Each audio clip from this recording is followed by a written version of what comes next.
औरंगजेब के किसी सैनिक ने जाके औरंगजेब से कह दिया कि साहब आपकी बेगम को किडनैप कर लिया गया है। तो औरंगजेब ने अपने सेनापति को विदिशा भेजा हमला करने के लिए। मेरी कई सारी दादी साहब वहाँ पे जौहर किया था। हमारा जो विदिशा है ये पूरे भारत का मध्य केंद्र था, इसकी कोई दिशा नहीं है, इसलिए इसका नाम विदिशा है।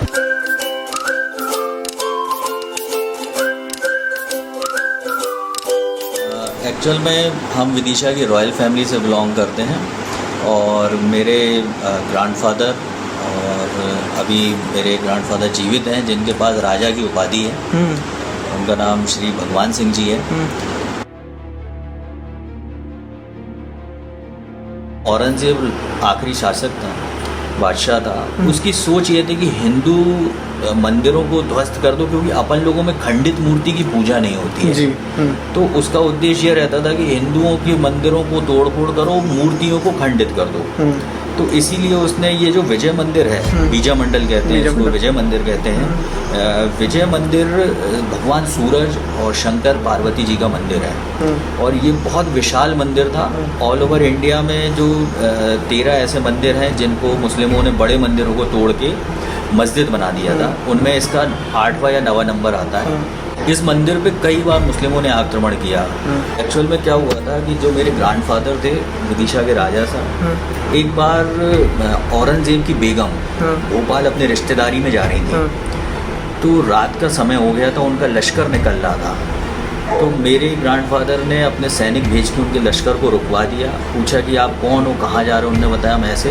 तो उनकी बेगम को माँ का दर्जा देके हम हवेली लेके आ गए थे किले में, क्योंकि रात का समय था, लूटपाट बहुत होती थी, कहीं कोई घटना ना हो जाए। तो औरंगजेब के किसी सैनिक ने जाके औरंगजेब से कह दिया कि साहब आपकी बेगम को किडनैप कर लिया गया है। तो औरंगजेब ने अपने सेनापति को विदिशा भेजा हमला करने के लिए।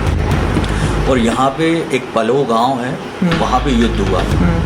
तो युद्ध चलते समय उनकी बेगम बीच युद्ध में पहुंची और युद्ध को रुकवाया और उन्होंने जाके बताया कि इन्होंने मुझे माँ का दर्जा दिया है, मेरे को किडनैप नहीं किया, माँ का दर्जा दे के ये हवेली में लाया, तो मेरी सुरक्षा के हिसाब से। तो वो युद्ध रुका, पर औरंगजेब तो औरंगजेब था, उसने कहा नहीं अब युद्ध मैं ऐसे तो छोड़ूंगा नहीं। तो उस टाइम पे हमारे परिवार के एक दादा मुस्लिम हो गए थे और उसी समय ये हमला विदिशा में विजय मंदिर पे भी हुआ था, जो ये तोड़ फोड़ हुई है। और इन्होंने इसको पूरे मंदिर को मिट्टी से दबा दिया था और इसी के पत्थरों को गिरा के मस्जिद बना दी। मतलब आपने युद्ध तो उसने लोगों को तो हानि नहीं पहुंचाई थी, मतलब मंदिर को पूरा उसने। और इसके बारे में आपको एक और बात बताता हूँ कि हमारी हवेली में लगभग 1000 साल से ऊपर का एक मुरली मनोहर का मंदिर है। अच्छा जी हाँ। ओके। तो वो उसमें हम लोगों की पूजा अर्चना भी होती है। वो समय समय पे खुलता है, सुबह और शाम के समय, जहाँ पे अपनी जो गणेश जी के दिन चल रहे हैं, इनमें डोल 11 वाला दिन आता है, तो अपनी हवेली से एक डोला निकलता है जो कि सबसे प्राचीन डोला कहलाता है। उस दिन मुरली मनोहर को डोले में बैठा के बेतवा नदी पे ले जाया जाता है, नदी के दर्शन करवाने के लिए। तो धार्मिक दृष्टि से ये बहुत बड़ा केंद्र भी है। यहाँ हवेली में हम 5 परिवार निवास करते हैं और हम लोगों की ये पुश्तैनी हवेली है। मेरे जो ग्रैंडफादर हैं वो यहाँ विदिशा के राजा साहब हैं और हम लोगों के परिवार की यहाँ पे कई सारी जागीरें हैं आसपास में, जैसे सांगुल, बीज, वर्धा, हरी सिंह, मोडरा, ओलिंजा, ये जागीरें हैं यहाँ पे हमारे कुटुंब के लोग बाग और भी रहते हैं। और इसके अलावा ये है कि मैं आपको आगे अपनी हवेली के बारे में, अपने बारे में पूरा बताता जाऊंगा। जी। हाँ, आपने ये बताया मुझे कि जो राज था आपका जब शुरू हुआ, मुगलों के कभी अधीन नहीं आया और आप आखिरी राजा थे यहाँ के, आपका परिवार जो था। हाँ, इसके बारे में एक बार बताएं हमें। मैं आपको बताता हूँ, हम लोग एक्चुअल में चंदेरे राठौड़ हैं और हम लोगों की महोबा, चंदेरी, विदिशा, रायसेन ये रियासतें रही हैं। आला उदल भी मेरे वंशज रहे हैं। और इसके अलावा ये है कि विदिशा में मतलब आखिरी जो मुगल शासक था औरंगजेब ने विदिशा पे आक्रमण किया था, जिसने हमको शिकस्त दे दी थी। पर किसी कारणवश उसने ऐसा समझौता हो गया था कि उसने कहा था आप अपने परिवार में एक भाई को, एक लड़के को मुसलमान कर दीजिए। अच्छा। तो मेरे एक ग्रैंडफादर जिनका नाम श्री सूरजमल जी था, वो मुसलिम हो गए थे और उनकी शादी उसने एक नवाब की बेटी से करवा दी थी, पर उनका वंश नहीं चला आगे। तो वो अपने राज को बचाने के लिए मेरे ग्रैंडफादर ने अपने एक बेटे को मुस्लिम किया था ताकि विदिशा के लोगों को संग मार काट ना हो। पर उनकी शादी भी हुई पर उनको कोई संतान नहीं हुई, इसलिए वो मुस्लिम वंश जो उत्पन्न हो गया था उनका नाम सूरजमल से फखरुद्दीन कर दिया गया था। फखरुद्दीन जी, फखरुद्दीन जी। तो उनको फिर वहीं पे ख़त्म हो गया। आज हम लोग यहाँ पे स्थापित हैं, राठौड़ वंशी चला आ रहा है। बाकी बहुत सारे लोग यहाँ की जागीर वाले चंदेल लिखते हैं अपने सरनेम में, तो उसको आप एक्चुअल में वो वाले चंदेल ना समझिएगा, ये चंदेरे राठौड़ है। राठौड़ हम लोग हैं, चंदेरे हमारा एक टाइटल है जो कि हम चंद्रसेन की वंशज निकले हैं अयोध्या से। और हम लोग जो हैं सिंधिया के अधीन आते थे और पर हम लोगों की ये विदिशा फ्री स्टेट थी, हम लोगों को लगान नहीं देना पड़ा क्योंकि ये जो विदिशा एक ऐसी जगह थी यहाँ पे मुस्लिमों का बहुत ज़्यादा आक्रमण होता रहता था। भोपाल लगा हुआ है नवाबों का, पर कभी नवाब हम लोगों से छीन नहीं पाए इसको। तो सिंधिया ने एज अ गिफ्ट हमको ये दे रखा था कि हम आपको कभी लगान वगैरह के लिए फोर्स नहीं करेंगे, इच्छा हो तो आप दीजिएगा, अदरवाइज नहीं दीजिएगा। और अपने ऑल ओवर इंडिया में 3 ऐसी जगह हैं जहाँ पे दशहरे के दिन एक दिन के लिए आदमी राजा बनता है। सबसे पहले मैसूर, दूसरी ग्वालियर में ज्योतिरादित्य सिंधिया, तीसरी अपनी विदिशा में।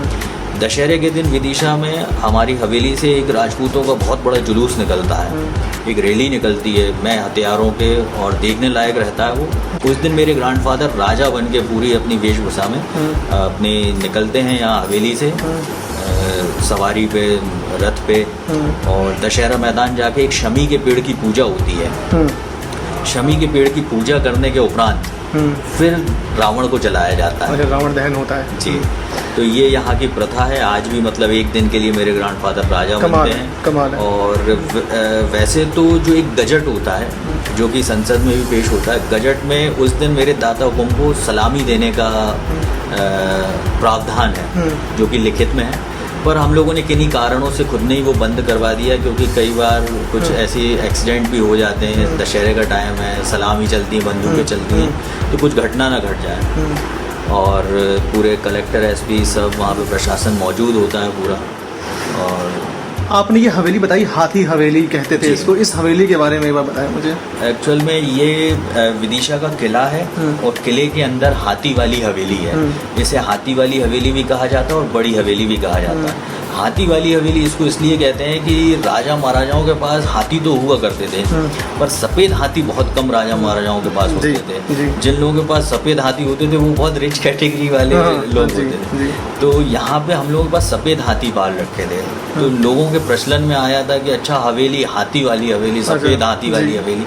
तो धीरे धीरे वो सफ़ेद हट गया और हाथी वाली हवेली रह गई। इस प्रकार से इसका हवेली का ये है। ऐसे आप विदिशा के पास में सांची है, वर्ल्ड फेमस सांची है जो अपने 200 के नोट पे भी प्रिंट है। सांची भी आप जाओगे तो वहाँ काफ़ी बड़ी बड़ी बुद्ध भगवान की प्रतिमा है जिनके उसने मुंह खंडित कर दिए हैं। तो वो भी इसीलिए कि वो कोई भी मंदिर नहीं छोड़ता था। ये तो उसका विधान था कि हिंदुत्व को खत्म करना है मुझे। जहाँ हमला करते थे वहाँ मंदिरों को सबसे ज़्यादा नुकसान, या तो वो मंदिर के बगल में मस्जिद बना देता था। आज भी विदिशा में कई ऐसे मंदिर हैं जिनसे दीवार से दीवार लग के मस्जिद है, जैसे कि अपने मथुरा में देख लीजिए आप, यहाँ भी मस्जिद बनी हुई थी अंदर। बिल्कुल। कुआं बड़ा फेमस है यहाँ का। कुएं के बारे में बताता हूँ। एक्चुअल में विजय मंदिर में एक बावड़ी है और एक मेरी हवेली में बावड़ी है। कहा जाता है इनका इंटरकनेक्टेड रास्ता है और इनमें नीचे तक पूरे जीने गए हुए हैं। आपने फोटो भी लिए हो गए हो तो मैं अभी अपनी हवेली की बावड़ी भी दिखाऊंगा। और पुराने लोग बताते हैं कि ये दोनों बावड़ियों के रास्ते रायसेन के किले पे जाके निकलते थे।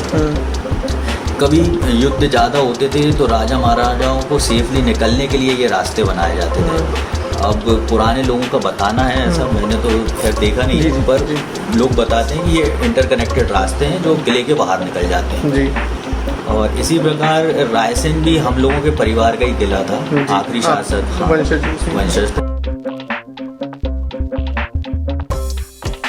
मेरी कई सारी दादी साहब वहाँ पे जौहर किया था। अच्छा जी, रायसेन के किले में भी जौहर हुआ है।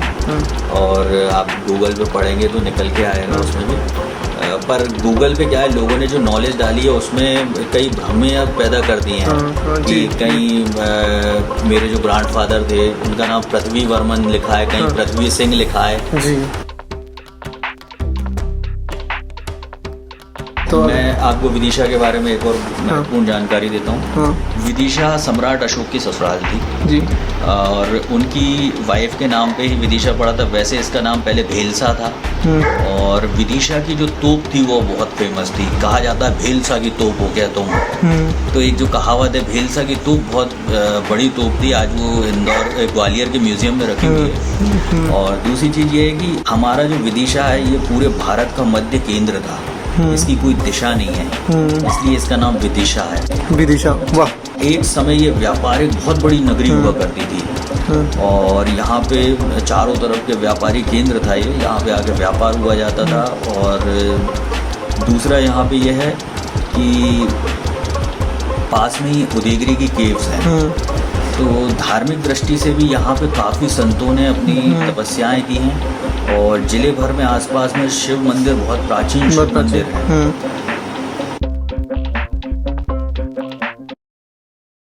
आपने सिंधिया स्कूल की जो बात बताई मुझे अभी कि जैसे देश में भेदभाव था और अंग्रेज गलत ट्रीट करते थे इंडियंस को, हैं, और आपने जो अपने अनुभव बताए फिर से वह बता दीजिए, वो जो ट्रेन वाला और जो सिंधिया स्कूल का है। इनको तो ट्रेन में घुसने नहीं देते थे इंडियंस को।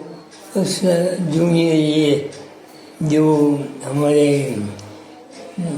इंडियंस थे उनको ट्रेन में घुसने नहीं देते थे। वो कहते थे ये तो कुत्ते हैं ने गौ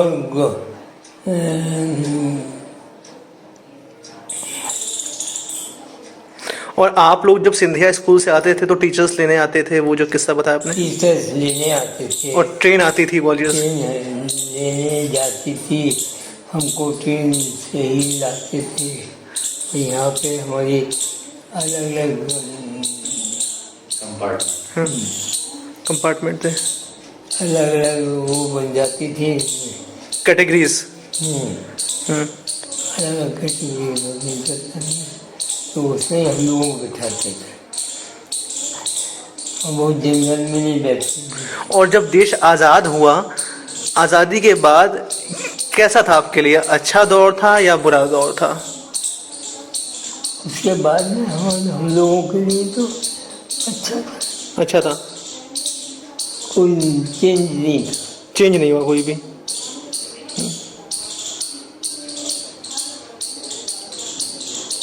जो चेंज हुआ हमारा वो 47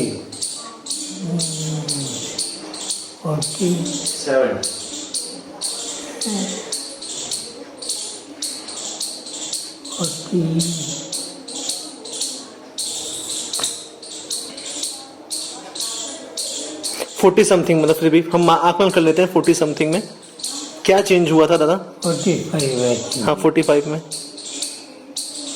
चेंज हुआ। हम लोगों को अलग ट्रीटमेंट अलग ही रखा जाता था। हॉर्स राइडिंग कराते थे और ये हॉर्स राइडिंग सिखाते थे। तो जो सिंधिया स्कूल था उसमें जितने भी ये राजघराने थे उन सभी के खाली बच्चे पढ़ते थे? हाँ जी, ये वो केवल है ना राजघरानों के लिए था सिंधिया स्कूल उस जमाने में। और आसपास के जागीरदार फैमिलीज, राजा फैमिलीज, उनके बच्चों को वहाँ पे एजुकेशन दी जाती थी।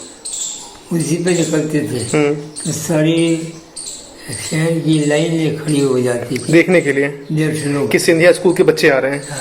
गजब। यहाँ पे सभाएं होती कचहरी कहलाती थी जो। अच्छा, वो श्री राम जी की तस्वीर की राम जी के हवाले कर दिए वो। ओके ठीक है। यहाँ पे जो भी कचहरी लगती थी सब बैठते थे।